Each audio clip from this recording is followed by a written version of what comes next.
Whoa. Creatures from the deep.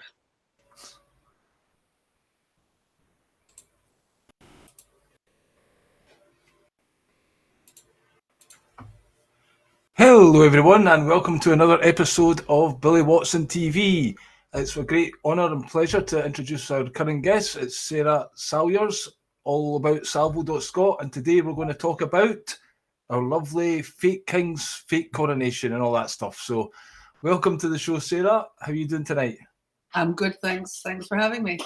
That's good to have you back on. And yeah, we're going to talk about this thing initially and then see where it goes. But basically, we've got, every time I refer to him as Prince Charles in my head, you know, and everyone used to laugh at Prince Charles, but now we've all got to chant something or pledge your allegiance or something in the street to him apparently on Saturday. We're all getting asked to do this for King Charles.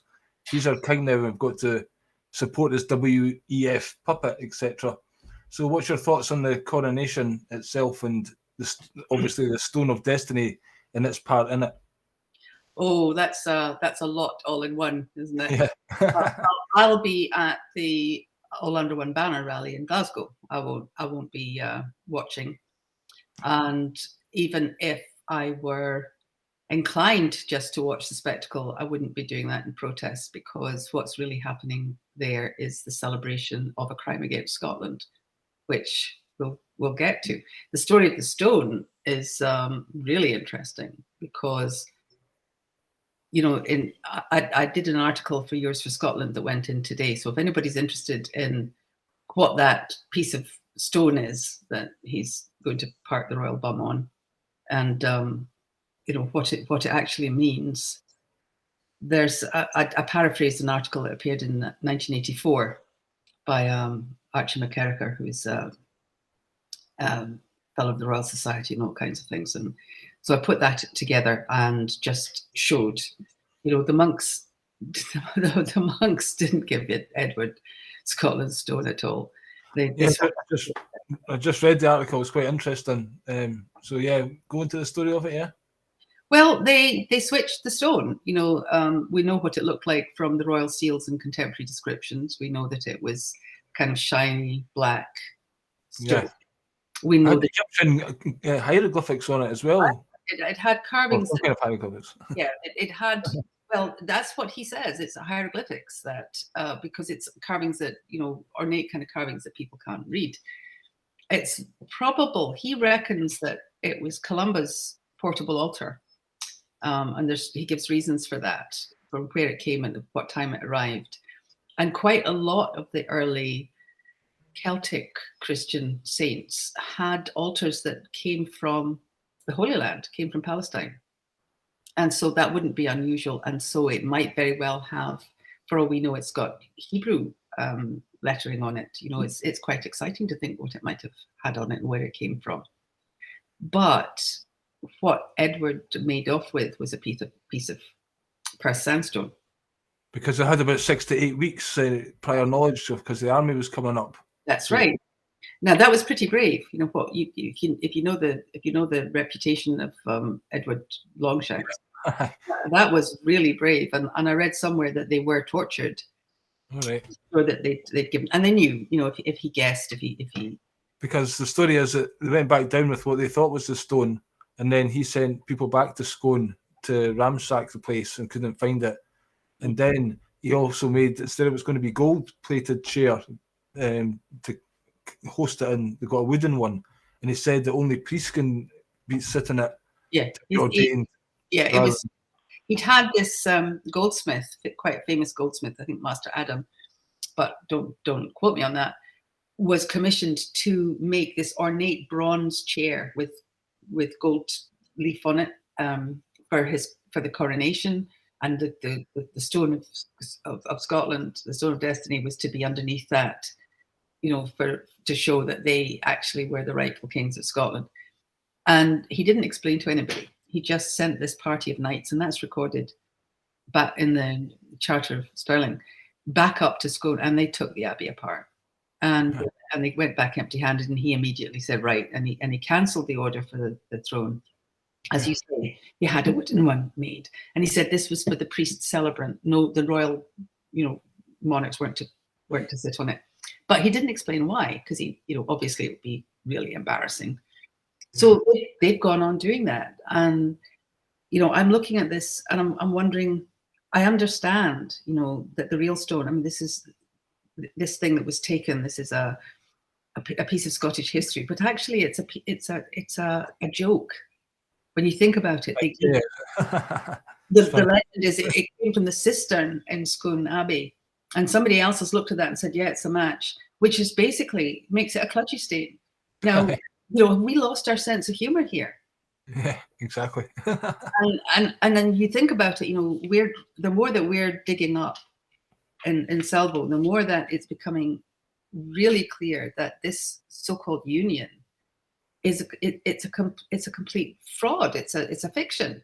So what better symbol of a total fake could there be than a fake stone from the monks, cistern from the clergy symbolize this completely fake union? I think I really do. I think.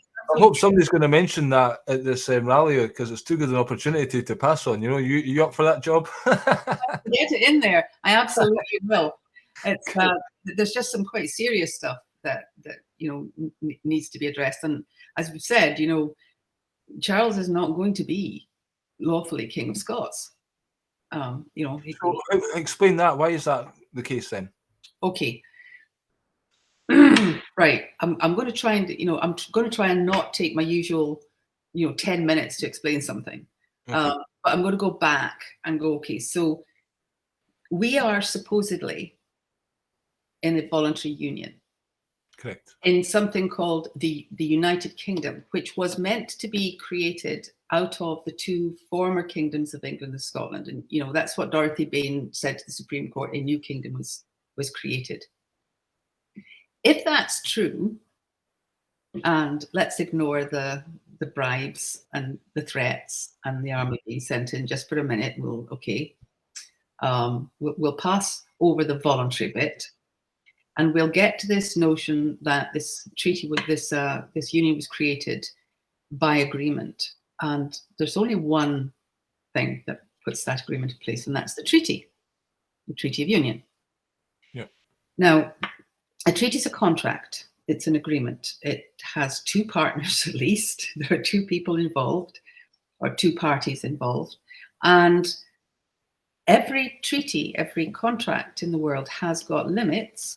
So I can't make a treaty with you to give me your neighbour's house. There are limits to what we can include in that treaty. And it has conditions. So if we genuinely had a brand new United Kingdom, none of this might apply. However, what actually happened was that this new United Kingdom, as just so happens, has a constitution, an uncodified but written constitution, which begins with Magna Carta. That's kind of rule of law side of it. Then you've got the bit of the constitution, which is the political settlement, what Daniel Defoe called the limits of government and obedience. That just means what the government can do and what obedience is required from the people. Now that's settled in the English Bill of Rights. Okay. Then we have, in both countries, we have a monarchy. So we have something called the institution of the crown. And the institution of the crown that we see today is purely and entirely the English one. The oath that Charles is going to take on May the 6th, this Saturday, was written in England for him in 1689. It's changed over the years, but that's the oath. And the crown institution that is imposed across Scotland as well as England is the English one. Now, here's the kicker. The treaty was put together by Queen Anne. It was only ratified by the Parliament, but that was negotiated by Anne as Queen of Scots and Queen of England. That's an important difference. She had taken the Scottish Coronation Oath. And within the Scottish Coronation Oath, there is a line that where this candidate to be a monarch in Scotland, or as the Claim of Right puts it, to accede to government, which is quite important, has to promise to uphold the rights, rents, and privileges of the Crown, and never to diminish or subvert or transfer these rights. Now, why on earth would a monarch say, I promise to look after all my own privileges and rights, and, you know, because in England, that's the monarch's privileges and rights and all the rest of it. Because in Scotland, the Crown is not the monarch. The Crown is the people. And we can see that in the Scottish treason laws, where you have the act that says, you know, there's various versions of them, but this one in particular, the Parliament talks about somebody who has burned people's crops and burned them in their houses is guilty of all the usual, but this is now treason and lèse-majesté. That's an insult against the Crown. Treason, not against the person of the king or the queen, but ordinary people. Yeah. Not because they're the Crown. Now you can see those two crowns, the English one and the Scottish one, they're completely incompatible. But Anne took the oath to uphold that crown. Without doing that, you go to the Claim of Right, and it's clear that this is illegal. It says specifically, this is, I can actually read it to you. It says, where's the bit? The oath is required by law, whereby the king at his access to the government is obliged to swear by law. So without that, you're not King or Queen of Scots. And to be that King and Queen of Scots, you have to promise to serve the Crown, which is the people. That's right. And so what we have is if she was going to negotiate that treaty, she was Queen of Scots to do it. To be Queen of Scots, she had to swear an oath. She swore the oath. That oath limited what she was able to do. She couldn't transfer the Crown of Scotland. That's what it specifically says. The rights and rents with all the just privileges of the Crown of Scotland, I shall preserve and keep inviolate. Neither shall I transfer nor alienate the same. Alienate just means undermine or reduce these rights. So she'd sworn that oath.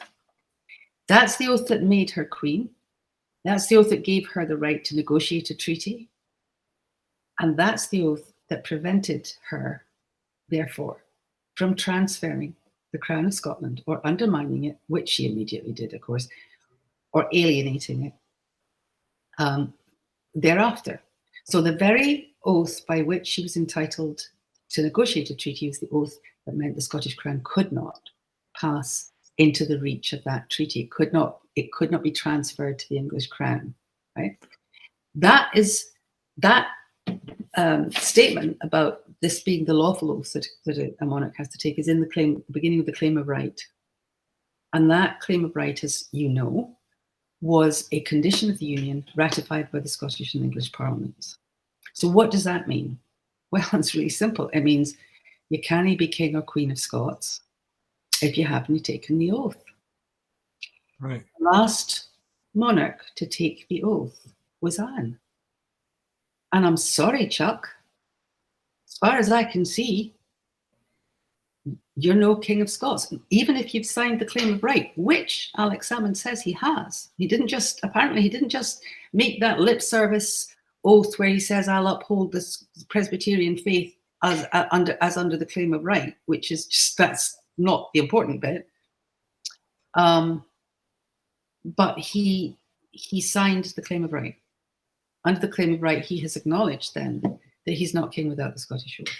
Seems to me they don't care as long as we don't know. Yeah. But if he wants to be King of Scots, he's got to take the oath. That's Scots law. That's ratified in the treaty, and that means that he's not. We haven't had a lawful King of Scots. Anne had no intention of this treaty ever being upheld, ever being kept. That's clear, because they brought in the English Treason Act in 1708 to try and do away with the Scottish Crown. But they haven't been able to. It's there. And there are all these different weird, wonderful offices of the Scottish Crown. Like somebody sent me one the other day. It's called the Remembrancer. Very interesting. But it's still there. And it means that Scotland is technically what's known as a sovereign territorial nation. It means that there's, that was not within the treaty to change. It was not within Anne's competence to bring into the treaty. And it means that two things. It means Charles isn't going to be King of Scots, not legally. He can't be unless he takes the oath. And if he does, then he's got to uphold the rights of the people, which are that as the Crown of Scotland, hey, guess what? We own the oil, the gas, the renewables, the water. We don't need to worry about nationalising or a public energy body. We're already the owners. It's about renegotiating. So wouldn't that make him sackable as well? Because technically our system means we can sack the king or the monarch, You said it. Aye, so it's quite interesting. Just John Carroll here is making a point about the crown. Is that not generally referred to as the Vatican being the crown?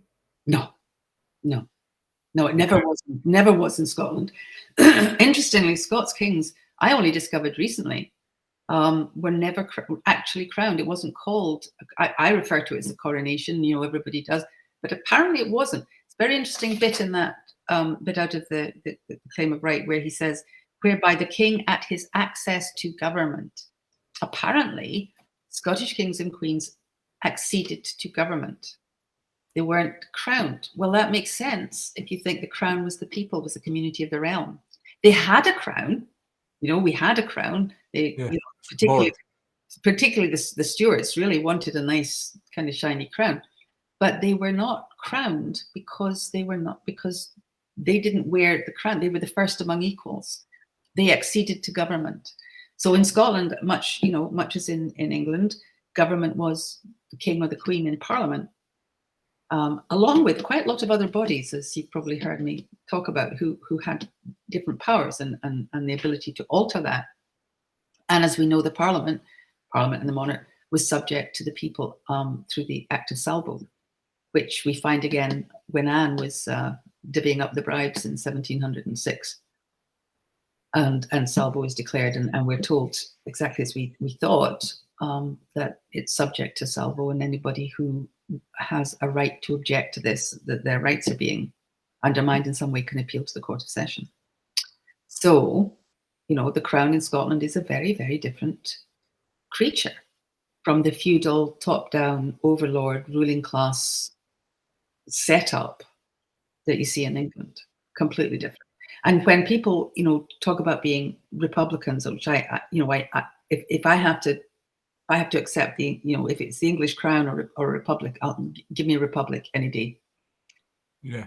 I don't want to lose the Scottish Crown. We don't have to have a monarch. It can be an empty throne. You could have a symbolic thing or whatever. But I would never want to lose the fact that it's the people in Scotland who are the Crown. That treason is a crime against the community of the realm, against the good of the people. And I think we should bring that back. So this is one kind of difference of opinion in the different groups of independence, because there is quite a lot of people just want pure republic kind of thing. I think that's you can't blame them. And actually, kind of, I'm at heart, I'm a Republican. I wouldn't want any kind of monarch making the law and telling me what to do. But that's a whole English thing, and we're past. Let's face it, we're past the days even of the king in Parliament or the queen in Parliament being the government. Yeah. We're an inventive and imaginative people. We can look at the fact that we are the Crown and we can do something with that. Yeah. Or we could offer it to Harry and Meghan. I'm kidding. Yeah, we have to realize again that people have the power, and if you want to call it the Crown, then let's do that. So in Saturday, we're going to have all these different groups coming together. Are you excited about this day, and what does it mean to have this on the same day as this fake coronation? Well, so King Charles, he's essentially, with this coronation, he's claiming he is King of the UK with this, yeah? Yeah, he is. But, if you understand that the UK is just England rebranded, because honest to goodness, if there was a new kingdom coming out from what had been England and had been Scotland, well, they would all be sitting together and we'd go, okay, so Scotland's got this and we've got that. And they'd come up with a constitution. They'd, they'd have a coronation that included, well, but you can't reconcile popular sovereignty with feudal overlords and ruling class. You can't do it. So what they did was they went, okay, we've got a new United Kingdom. England and Scotland have gone, now we're the United Kingdom. It just so happens that every single thing about this is English. But it's a real new kingdom. We've got Magna Carta, we've got the Bill of Rights, we've got the English monarchy, we've got the English court system, and then bringing in English. But it's a whole new UK. No, it's not. It's the colonizers' trick. Here's a treaty. You joined the United Kingdom. Here's the constitution. Forget the fact that it's all English. This is the new UK constitution with the brand new, honest. It's not just England dressed up in another. No. It's a brand new nation. It just so happens that single thing about it is English, and you joined that, and now you have to put up with it.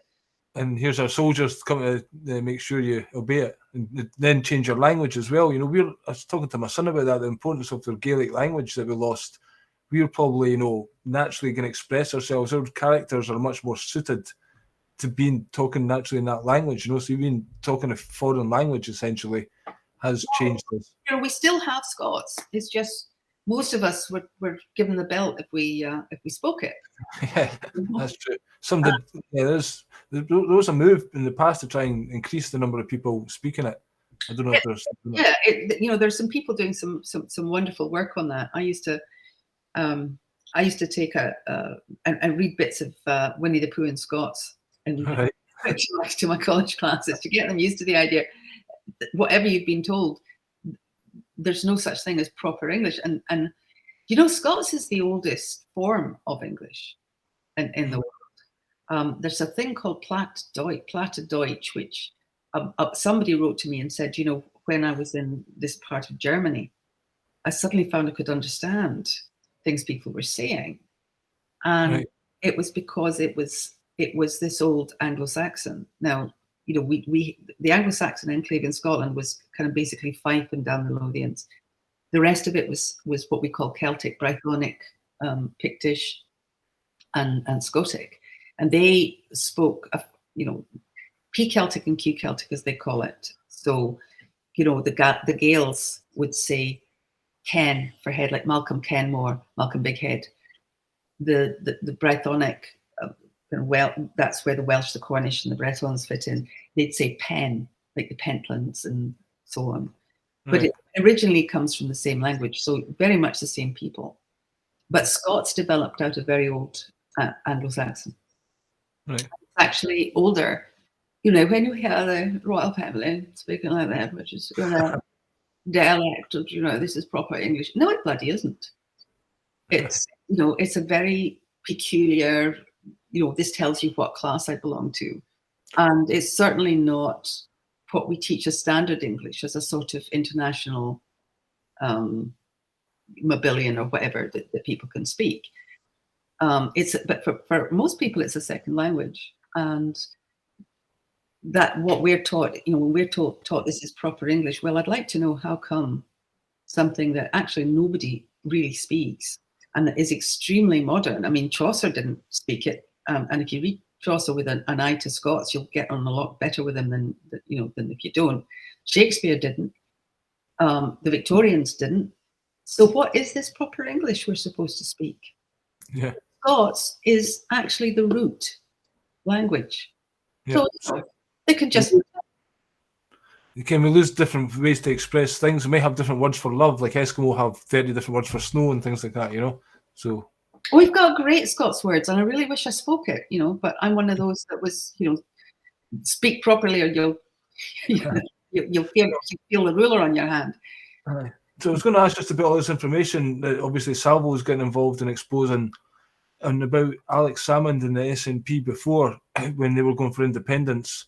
And, they've done a great job of building SNP up to a point where we could get the referendum and stuff.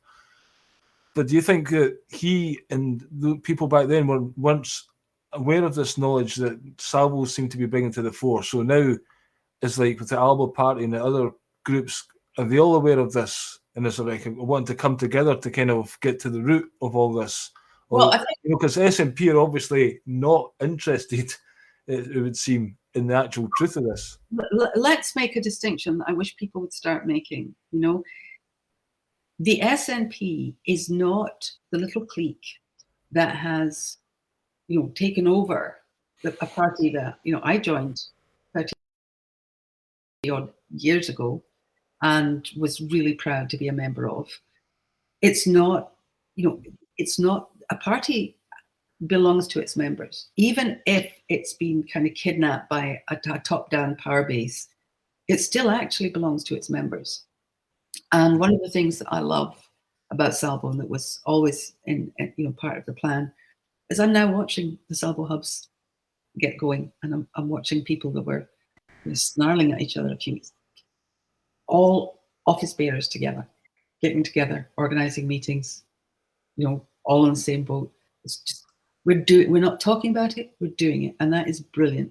Now that's an ISP too. You know, the ISP, I think, is a party that's really going to come into its own very soon. It's got extraordinary, you know, it's absolutely vocal about women's rights, and its agenda is absolutely, you know, people power. You know, so, and I think it's good to have several independence parties. I think that's a really good idea, that people have those choices. Do you not think that kind of makes it more dilute? Or obviously, if there's just one party, then that can be corrupted, can't it? So, well, I think people, not everybody is going to feel that the SNP is the party for them if they want to be part of a political party. An awful lot of people now are feeling a bit disillusioned with the whole political system. Yeah. Not everybody's going to want to join ALBA. But again, the SNP is not that clique. It's not Hamza. I'm sorry, I'm going to be really honest. It's not Hamza useless. And I say that with the greatest respect for people like Ash Reagan and our SNP members, who I think are amazing and wonderful. But these people are an absolute disgrace, and they're a threat to Scotland. Yeah, that's the one. On the other hand, you know, Alec is an extraordinary politician, Alex Salmond, and really smart. But the other party's not Alex Salmond either. It's its membership. You have to forgive me, I've got hay fever at the moment. I'm just trying not to sneeze. And you know, it's the same thing. ISP is not Colette. I think she's amazing, but a party's its membership, and we've got to stop this football fan mentality. You know, if you play for Rangers, that's you. Oh. If you play for Celtic, that's you. No, look, this isn't a football game. This isn't about that. This is about something much more important, and it's pretty clear. You know, if we're all honest with ourselves, what we learned out of the 2014 referendum is that there was no way, not a snowball's chance in hell, that there was ever going to be what Westminster calls a legal route out of this abusive, out of this colonial oppression, which is what it is. They were never going to give us a legal route. So we're going to have to create our own route. And I think that's there will come a time when there will be a vote, but it's going to be the people taking the route that the Scotland UN Committee took, and rediscovering who they really are, and learning what they're actually entitled to and what's being done, and getting, bloody angry about it, getting up and going, no, we're not having this. This is completely criminal. We had no idea. You know, this is an absolute crime, and it is, and we're not having it anymore. And you know, when you have whether it was considered internationally lawful or not, but when everybody's behind it, it is. But you can't stop it. A movement that has that kind of force, national force behind it, can't be stopped. So, you know, that's what we need to establish that what we're establishing now, that the union is a fraud. That treaty, it was absolutely what the the English called themselves the British long before we had this union. They called themselves the British. All right. And they produced all kinds of treaties, you know, which were all ways of making them feel, oh, here you are, it's legal, and they had no intention ever actually abiding by their side of it. It was something that they could say, well, you signed here, and now we can do whatever the heck we want. They did that all over the world. They did it with every colony. They did it with Scotland, and it's just that people haven't realised. And now we're realising, and we're working as hard as we possibly can to get the message out to people. Everything you've been told about this union, what it is, and how, and what's lawful about it, and how that works. And by the way, there's something called treaty law. No, you never heard of that. Don't be surprised. I'm not, of course you never heard of treaty law. And the whole thing is a house of cards. It's just that there's so many flipping cards. Where do you start? But the big ones are the conditions, the limit of the treaty, the conditions, the preconditions of the treaty, the evidence of bad faith, because under treaty law there are two provisions: bona fide, good faith, and pacta sunt servanda, treaties, agreements must be kept. It's absolutely clear that there was never any intention for any of that. And what that means is, really and truly, what we've had is England strutting around in new clothes. UK, see, it's UK, you joined this. That's not actually the case. There is either a voluntary union, in which case pacta sunt servanda, the agreements must be kept. And by the way, that treaty didn't give you any right to Scotland's oil or gas or anything else. I was going to talk about them because obviously it's a big factor right now, and I think that is a thing that's waking a lot of people up. The fact that these electricity prices are going really high, people don't want to pay them, and then people are trying to get wind of the fact, that all the money from Scotland's resources are going straight down there. And I believe Scotland is maybe the second. Do you want to go and I'll play a wee video if you want of that? It's okay. I'm going to I'll tell you. But then, one of the things that we get accused of, and it's really annoying, is, we're living in a modern world, all this history, ancient history stuff. And there's two things that just make me so cross about that. First, what do you think this coronation is? What do you think it is? Do you know where it goes back to? What it's based on? It's based on an English monarchy that goes back to 1066. And are the Brits proud of this? Our ancient traditions? Oh, absolutely. What about the Supreme Court? The sovereignty of Parliament, 1689, versus the claim of right, 1689. But the Bill of Rights was never ratified as a condition of the Union. The Bill of Rights was never passed by a legitimate parliament or a body like the Convention of States that had the authority to pass legislation. It was passed by the equivalent of the Sewell Convention. It doesn't have that authority, and yet Scotland is being hamstrung under a 1689 English parliamentary bill that had no statutory standing. But hey, let's not talk about the history, shall we? Just when we go to the Supreme Court. Westminster says you can't have a referendum, and let's ignore the sovereignty of the people. But they know because in 2018, when the SNP got one of only two motions through Westminster, that was when the Blackford proposed that this House acknowledges that the people of Scotland are sovereign and have the right to determine the form of government best suited to their needs. Now, you go online and bring up some of the old parliamentary debates. Look at the things being put forward by the SNP, or speeches by the SNP, or nowadays by ALBA or whatever. Watch what happens. Watch Lucy Fraser in her maiden speech celebrating the way that Oliver Cromwell's army defeated the Scots because they because they wanted Charles II in Scotland, and sold 100,000 Scots into slavery. Watch these people booing and jeering and carrying on like teenage thugs. I think I've seen that. Yeah. Every single time there's a Scottish, Scottish Independence Party, except they stayed away from that one. They stayed away from that one because if they had voted against it, they'd have broken the Union, and they knew it. Right. That's how fundamental that is. They pretend, this nonsense, this old stuff. Yeah, like your Henry VIII powers, like your Magna Carta, like your coronation, like your English monarch, like all these things. But in reality, these things are the core. These things are at the heart of what this union really is. And that's what they've not wanted us to know. That's why our history has been wiped out. That's why our records were not available for so long. That's why we've had fraud by semantics. It goes round and round in snaky circles. You can't even follow it. Well, we did this, and that's because the Parliament was sovereign, but you weren't sovereign in Scotland. But you joined the union, but that wasn't backdated. You'll end up in a loony bin trying to follow the arguments.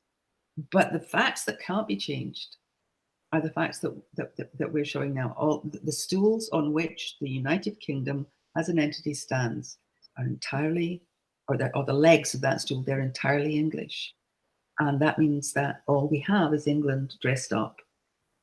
And this is, what's at the core of this is, if you look at the first oil and gas bill was called the Petroleum Extraction Act, and I think it was in 1934, it was 34 or 35. And you look at the language, and that vests the minerals, the gas, the petroleum, the oil, in His Majesty. Wait a minute, you can't do that in Scotland. And these are Scottish resources. Yeah. Hey guys, guess what?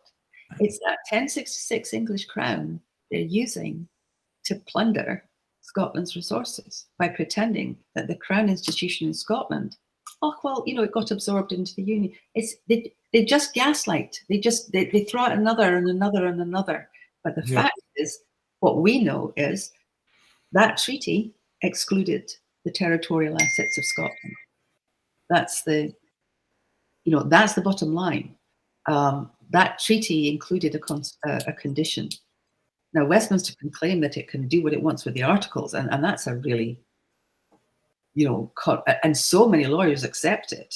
It's like the emperor's new clothes. But nevertheless, let's say that they can change the articles because this new parliament has Scots in it, and this is the parliament that can change it. Okay, what it can't change is the precondition.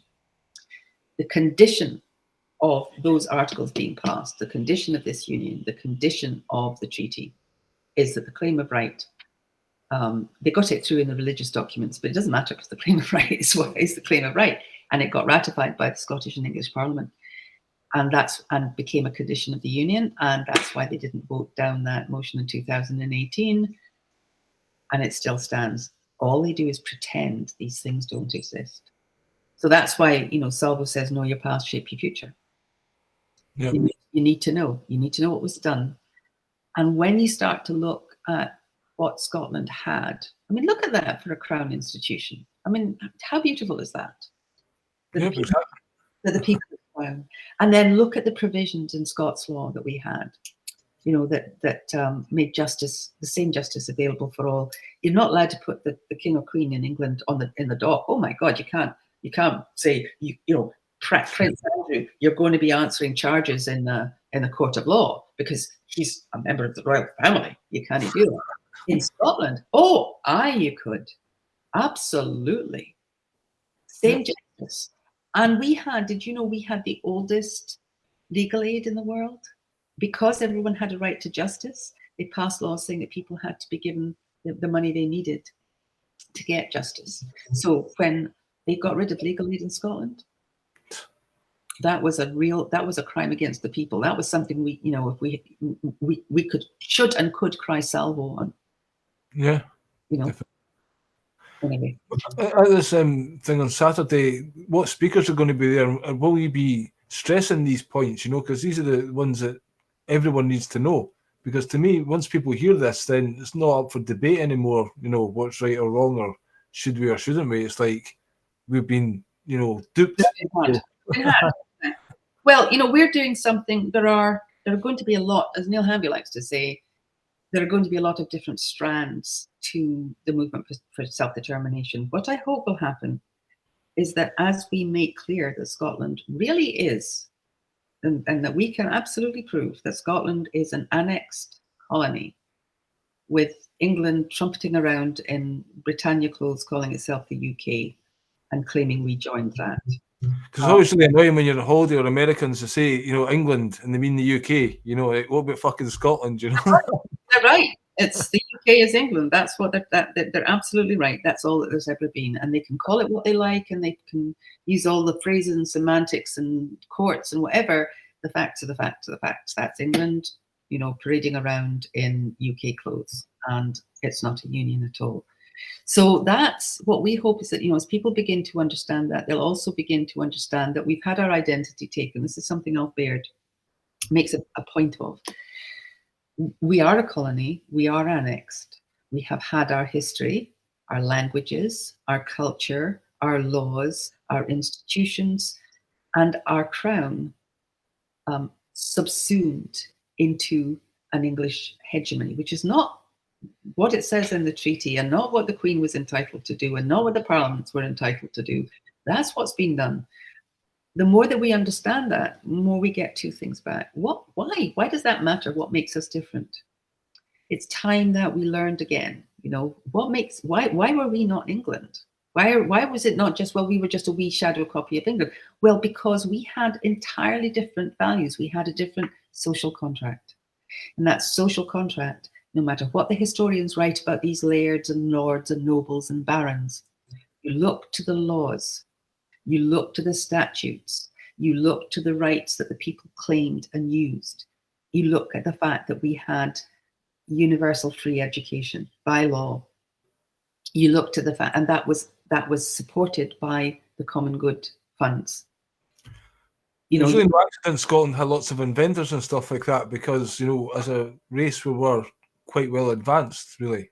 Well, when you have boys that are, not the sons of nobles being tutored by blah blah, but your blacksmith's boy and your shepherd's lad, and the girls get to go, when they're young, the girls get to go to dame schools, and don't think those were just, cursory. Yeah. They did all sorts of things.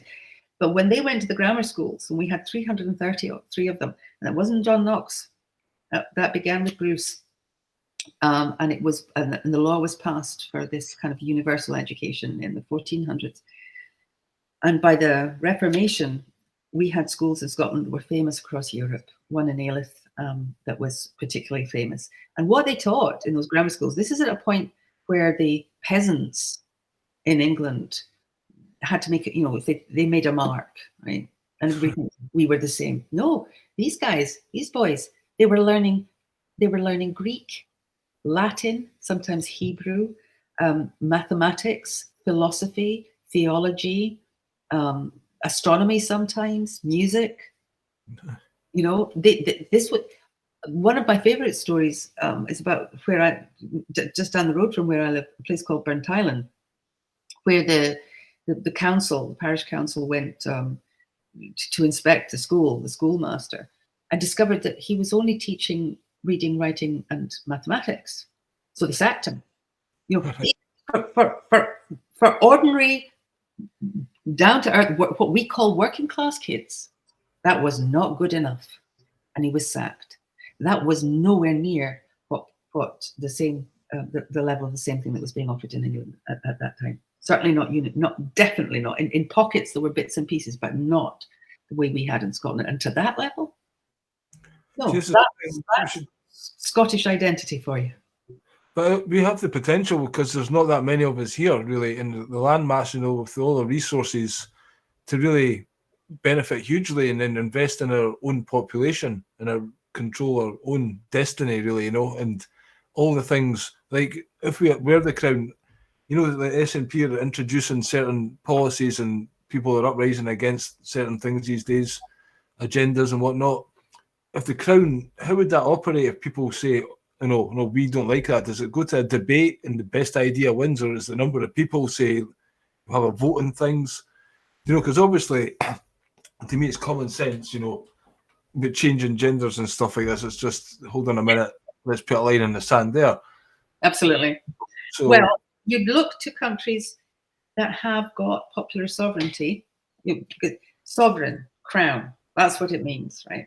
So popular sovereignty means the people are sovereign, the people are the crown. That's why we have it in Scotland. And by the way, the crown of Scotland is where it comes from. Next time you talk about, a sovereign Scot, understand that's because the people, the whole community of the realm is the crown. Yeah. There is a country in which every politician acknowledges. See, we're in such a bubble here. We don't find out what's going on internationally. We're kept in this exceptional English bubble. We've got such democracy. And we had Magna Carta. Aye, you were the only damn country that needed it because everybody else didn't. They already had kind of decent restrictions on their feudal overlords. But so, oh yeah, we had Magna Carta. Aye, hang your heads in shame, guys. But Switzerland, we're getting there's a guy kind of writing some articles for the moment, and he said he lives there. He's a Scot who settled there and took out citizenship in the end. And he said, in Switzerland, sovereignty is so close you can reach out and touch it. Every politician acknowledges the sovereignty of the people. And where I wouldn't want the Swiss system exactly, because there's some very, very good things in the old Scots system that would be fantastic, modernized. Salvo, for instance, let's have that back, guys. But they have a referendum. If the parliament does something and they don't like it, I think it's about 100,000 people sign a petition, they have to have a referendum. And by the way, if they have an independent body, and they call this direct democracy. So that's really what we're talking about. Sovereignty, direct democracy, it's the same thing. So let's say they want a referendum on something. There is a body that watches the media reports, the arguments going out. That's exactly what I was going to say, because... And if they feel that it has been one-sided in any way, they cancel the result and they have it again. Well, that's the big thing, because, the world is run by corporations and everything these days, and people have access to the media. So it's even if you could get 100,000 people all for insanity, or something, you know what I mean? What this guy says is that in all the time he's been there, he thinks maybe twice it's been apparent later that the people made a bum call. Most of the rest of the time. And the reason so you're talking, 95% of the time they're getting it right. The reason that they're getting it right is the same law that gives them the right to have a referendum requires that all the information is provided. Yeah. Now, that's the thing. Imagine that. All the information, and it cannot be censored and it cannot be held back. They have to be able to hear it. They have to be able to make their minds up, and it has to be accurate. All voices get heard. So right now there's certain debates on quite a lot of subjects, that basically if YouTube or whatever don't agree with, bang, you're gone. That has to stop, basically. I'm not sure that Switzerland's immune from that particular. No, I'm not talking about YouTube. I'm just meaning. I think in terms of that there's still going to be, they could still come through and say, well, these are false, fake facts or whatever, and then later you find out they weren't at all. But I think if we were careful about how we constructed our own, so that people got a platform and they got a fair hearing. We could have tribunals and doctors that have something to say, and people who spent lifetimes as scientific researchers who want to make an objection to something would get to do that, and people would get to hear it, and the media, the money-controlled media would not be allowed to tell people that something that's absolutely true was false. We know China is a bit of a dictatorship, but in some ways it can control the internet and the access to information, because there is, for instance, the proliferation of porn and everything and everywhere these days that young people can get access to is outrageous, and various other things, murders at a young age. Because to me, I'd like to be quite progressive, and it can be almost seem like being like a dictator, but there has to be a wise leader that say what is good for our children to be exposed to and all this kind of thing. Let me tell you who the wise leader is in Scotland. The wise leader are the grandparents and the parents, the communities considering what they want for their children. Do they want them traumatized by exposure to sexual experiences that they're far too young to be able to process, and that can damage them for life, or would they like them to be protected? It's about, we're talking about restoring the power of the people, and there are far too many people who believe that we need real experts, we need people to make those decisions for us. That's because we've had an education system for so long that teaches us that we can't trust ourselves, we're not allowed to make mistakes. And by the way, human beings, the evolution of the human being means that we can only learn from trial and error. But we have to find a leader. We have to find this person. And this person will make that decisions for us, because we were used to putting our hands up in class and the teacher knew all the answers. And if we got it wrong, well, God help us, you know. Yeah. And that's what we do. That bit of us somehow doesn't grow up because we're stuck in it. Yeah. I've got news for you. People as a whole, you know, of course there are loonies and bad apples and all the rest, but people as a whole are good. People as a whole want to do good. People as a whole will sacrifice for something bigger than themselves. I don't want to see leaders. I want to see people who are experts. There are people who've done masses of work into what works in education, and they're not listened to because we've got this programming model and it refuses to change. Or look at Alf Baird and his team on ferries and ports and all that expertise. What we need are people who can, because we can't all learn all of that. You couldn't do it in 10 lifetimes, but there are people who specialize and they can come and talk about the benefits and talk about good solutions. And then we can look at that and go, that's a great idea. How about if we added that? We can trust ourselves to do that. And it's time that happened. It's time for us to start believing that we can do this. We can do this. And if, at some point the politicians, and I think it's starting, to tell you the truth, will need to genuinely get behind the people. And well, to me, then the people will get behind them when it's time.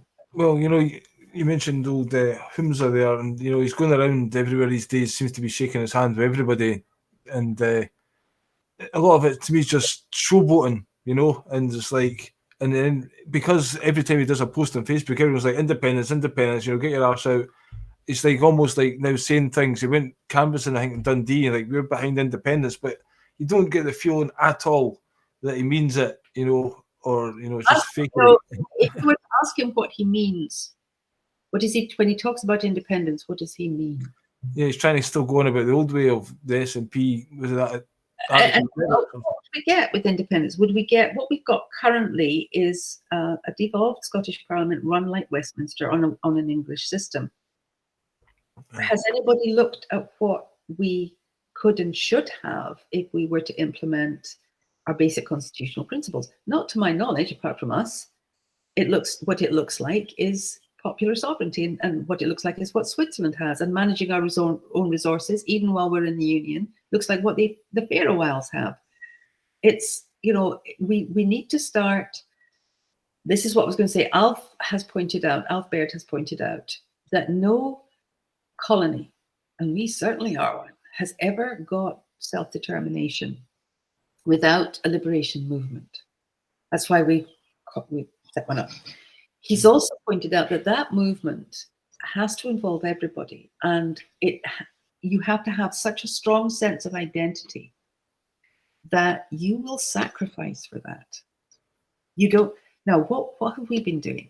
We've been selling people on policies. Do you know that people don't vote policy? They're not inspired by policy. It doesn't matter how good it is. They vote values. We've known that for years. The value of taking care of our own, the value of justice, the value of popular assault. These are values. That's what people vote. People don't go for better than something else, because change is frightening. There has to be a lot more than better. Well, let's take a look at how things are, the political system. Labour says it will be better than the Tories. I doubt it. But anyway, that's what they say. The SNP says it will be better than Westminster. Really? On today's showing that? And I mean the clique, not the party. Alba says it will be better than the SNP. And we say we'll be better if we're independent. That is not how you get your freedom. It wouldn't matter if we were worse off. We could take that hit as long as we had the kind of country, the kind of nation that we wanted to live in, and that we could be sure our kids could grow up safely in. That's worth, in other countries, they've risked death to get that. But hey, we're going to sell independence on, well, you can be better off. Give me a bloody break. Exactly. That's what I was. Yeah, exactly. And then we come to identity. No country has got its liberation without knowing who it is, because those are the values that we're talking about that make us who we are. Those are the things that we'd be prepared to sacrifice for. But what about us? Oh, heck, we even had Nicola Sturgeon saying she felt British. They took our history, our culture, and the record of what they did to us. And now we, as Alf says, we suffered the colonial cringe, the Scottish cringe. Oh, no, we're all British and I'm international. I'm not, let's not do that twee Scottish thing. And people saying it haven't a clue. What? The Irish know who they are and they're proud of it. And they're internationalists. The Belgians know who they are and they're proud. The Dutch, the French, oh my God, the French know who they are. But we're not we mustn't do that embarrassing thing. But you won't get liberation until you realize that's not an embarrassing thing. It's who we are and it's what it's about. Yep. I just thought of a meme that I was going to bring up there, but I've not got it to hand. There's a Hagar the Horrible, the Vikings. Yeah, I know. Yes. Go into the forest and then they get chased out, say, Scotland. I wish we had that kind of mentality, The thing is that we know little bits. We have, the jokes about, what did 100 Scots facing 1,000, an army of 1,000, and they have to decide whether they should go ahead or not, because honestly, it isn't fair. Maybe half of them should stay at home. We've got all those jokes about the Scots and those anecdotes and, Scots were hay and all the rest of it. But we don't actually know that we had one of the most extraordinary social contracts in medieval times, anywhere in Europe, where people were protected from famine, where they fair rents, free education, for everybody. Well, I know not girls, because women were not enfranchised at that time, but equal justice, the right to equal justice, legal aid. It's got legal aid for everybody, so you could have the same justice, and the king could be in the dock as well as anybody else. The right to petition against a parliamentary statute, and the Parliament acknowledging that you had that right, and the right to petition Parliament if the Court of Session got it wrong.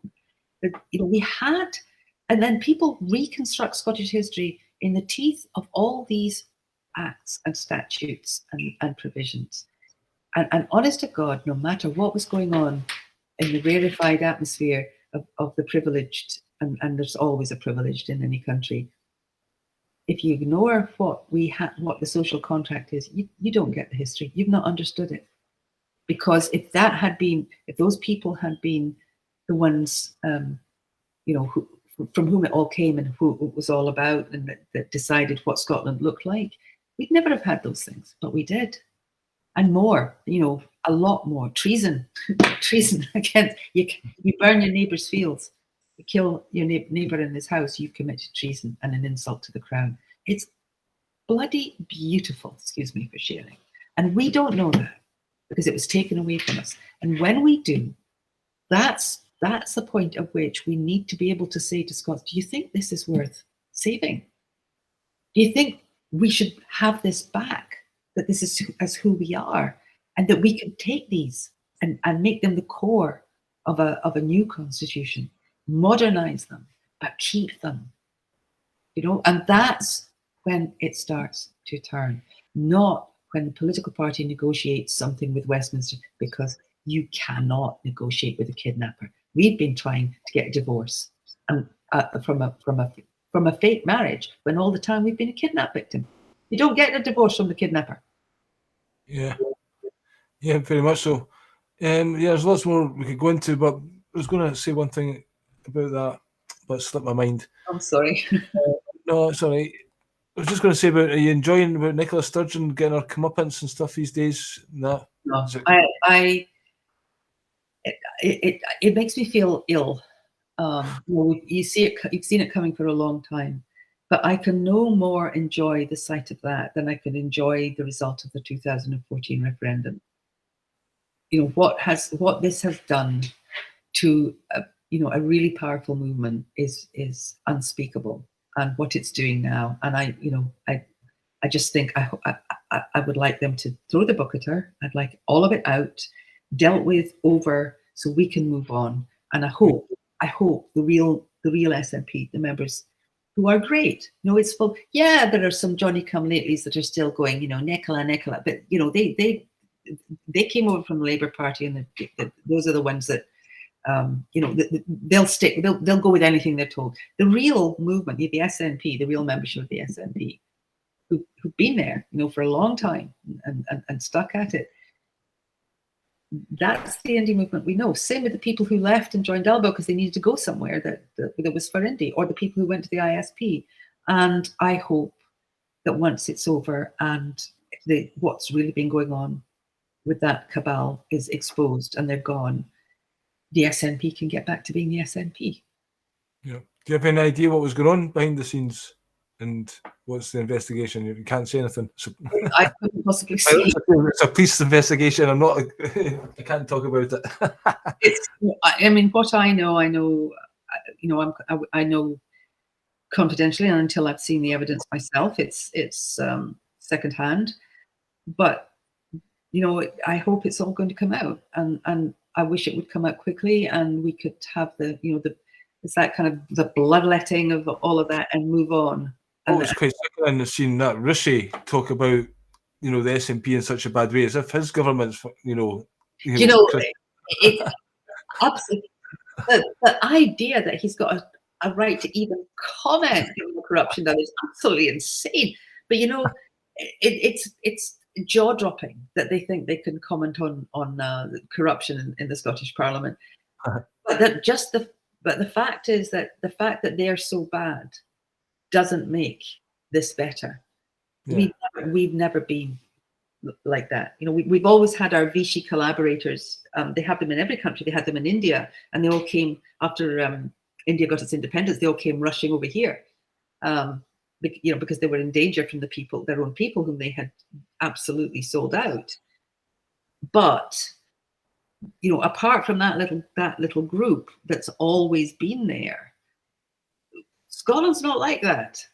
We weren't feudal. We didn't have a group of people who had private law. That's where privilege comes from. Privé law, private law.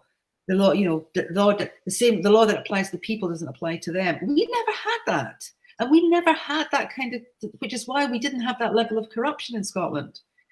Because that's where it comes from, that disgusting, repulsive feudal model with the ruling class at the top, tug your forelock, peasant. Even the Labour Party has been taken over by middle class folk, And I've told you the story when Charles I came up to accede to government, to take the accession oath, it's called, when he came to Scotland and he came to the Parliament. And he was absolutely horrified because he'd been brought up in an English court. And in the English court, they do something called bowing and scraping. You have to walk backwards from them, so that you don't show them on at your bum. And your hat, scrapes the floor. And so he gets the Scottish Parliament. They all stand up. He comes in. Nobody knelt.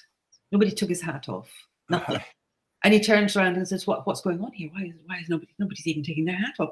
He says, "Well," and the answer came, "Your Majesty, you're the first among equals here. We're all free men."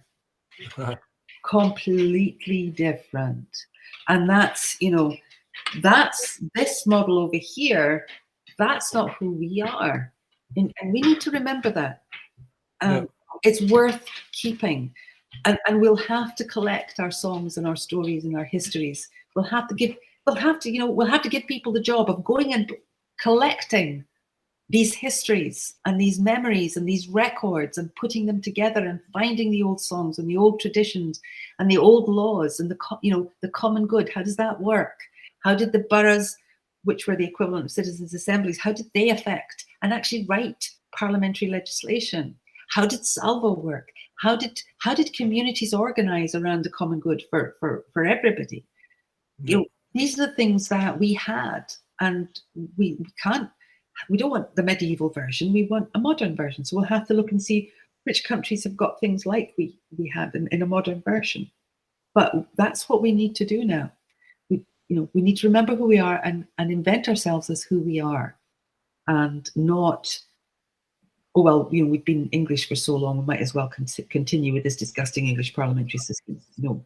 And if one good thing has come out of that rigged referendum, is that this is something new. This is something that has been far too long in coming, and absolutely, it's characteristic of every real liberation movement that people know who they are, and everybody's part of it. Yep, sounds great. So I'll be there on Saturday. So I will see you there. Yeah, we'll see you there, and anyone else that's there, come and say hello. And hopefully there'll be too many people there to spot us. So how many are we expecting? Any idea? Well, according to, I can't remember the name of the MSP that posted this today. It will, I think it was an SNP one. When the cameras pull back, they'll see that it's the usual 200 ultranats. That's right. Aye. Go in, come along and prove prove him wrong. Come along and prove him wrong. Prove that it doesn't matter who's organising it.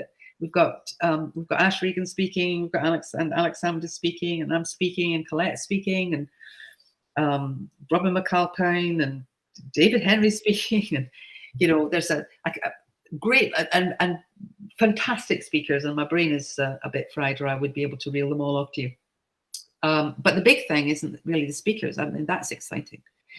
The big thing is that we're marching together. So yeah, sounds awesome. Freedom, we can do it. Only we can do it. It's only the people that can do it. Exactly. So on that note, everyone, thanks very much for watching. Hope you enjoyed the show, and feel free to share it around, and looking forward to the next one. Cheers and now. Bye-bye. Take care.